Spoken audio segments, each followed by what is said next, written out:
দেশে প্রথমবারের মতো অনুষ্ঠিত হলো গণমাধ্যম সম্মেলন 2026।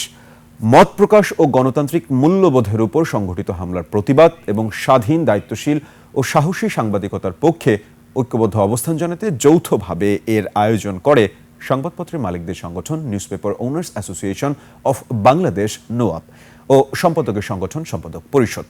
রাজধানী কৃষিবিদ ইনস্টিটিউশন বাংলাদেশ কেআইবি মিলনায়তনে এই অনুষ্ঠানে অংশ নেন নোয়াব ও সম্পাদক পরিষদ, association of Bangladesh television channel owners, broadcast journalist centre, জাতীয় প্রেস ক্লাব, বাংলাদেশ ফেডারেল সাংবাদিক ইউনিয়ন, ঢাকা সাংবাদিক union, Dhaka reporters unity, diplomatic correspondent association, economic reporters forum, photo journalist association, crime reporters association সহ বিভিন্ন সাংবাদিক সংগঠনের নেতারা। বক্তারা বলেন, সাংবাদিকতাকে নীতিমালার মধ্যে আনতে পারলে সাংবাদিকদের মান বাড়বে।